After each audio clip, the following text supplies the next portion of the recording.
When you least expect, you'll be sitting on a dinner table and you'll be the one having to order the wine.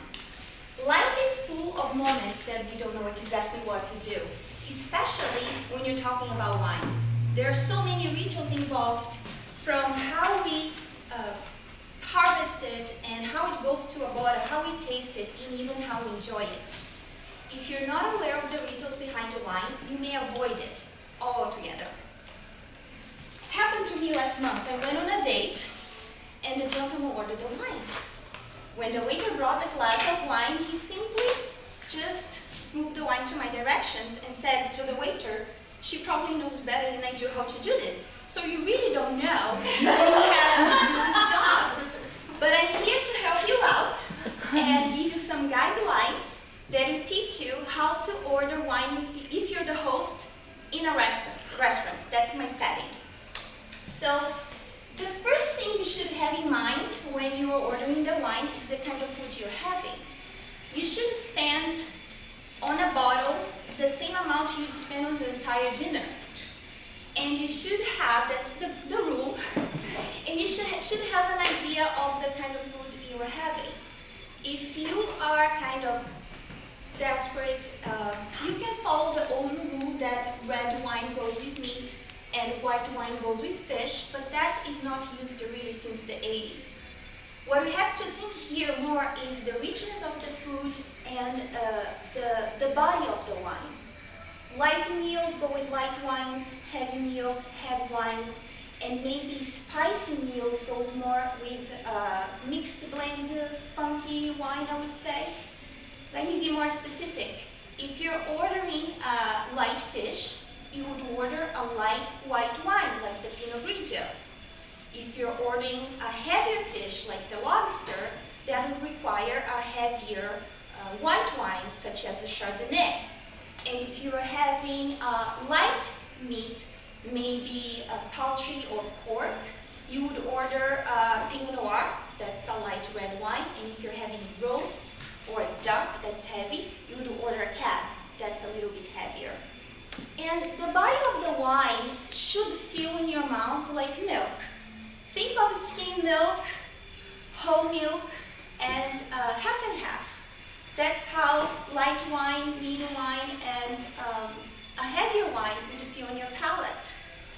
So once you have the idea of what you're ordering, the waiter will bring you the bottle of wine, and what he will do before he opens is show you the label.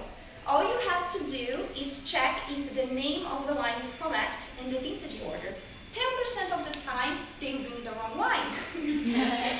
You would nod to them, and then they would open the bottle. Of course, I just bought this, and I didn't realize until recently that it doesn't have a cork. But let's suppose this is a cork. He would place it right next to you on the table, and please don't sniff on it. That's pretty bad. All you have to do is check if what is said here on the label matches the label on the wine. And you also check for dryness. If it's cracked, it's pretty bad, and you would return the wine. All things correct, the next thing he would do, he would pour you a little bit of wine, and that's a huge challenge for a lot of people. Now we have to taste it and say if it's a good wine or not. This is not official wine tasting, so I'll be very general, and you don't need to apply all the rules to this, to identify if a wine is good or bad, as we would if you're in a wine tasting. So the first thing you would check is the color of the wine. You would place the wine about 45 degrees angle from you, against a white background, maybe the napkin on the light, and you check the color. White wine should be totally clear, clarity of 100%. And if it's muddy, it's bad, send it back. Now, red wines are trickier. They can even have, how do I say the word in English now? I forgot. Sediment. And it would be still a good wine. Keep that in mind if you're checking for the quality for the next stage to see if you find any other hints that the wine may be bad. All things okay, you now sniff the wine and smell it. You would place the wine on your table and swirl it for about 5 seconds in small little circles, so the oxygen can go in and the aroma come out. The there are about 200 different aromas in wine. So you don't try to identify all of those. You want to identify the bad smell.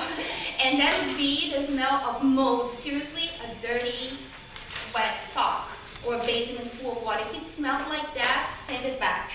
And the last stage is to taste it. By now, if the wine is bad, you would have a hint of it. But go ahead and you would taste it. And you're also looking for the warning signs. And that would be if the wine is flat, if the wine is effervescent, for example, like champagne, it's bad. Only champagne should be like that. And if everything is fine, you're ready to go. You'd nod to the waiter and he would pour the wine for everyone. And your mission would be totally accomplished. Now, one thing I would like to suggest if you're toasting, and not a lot of people know this, but it kind of bugs me when people don't do this. You toasting looking in the person's eye. And it's interesting when you do it and someone knows the right thing to do, they will tell you later, oh, I appreciate that you did that. So remember, when you're toasting someone, look directly in the eyes of the person. And no need to jump to reach the next glass because that was done in the old ages to avoid poisoning. It was, seriously, just lift up. You know, back in the days you used to do it because the purpose was to spill some of my wine in someone other's person's glass to avoid poisoning.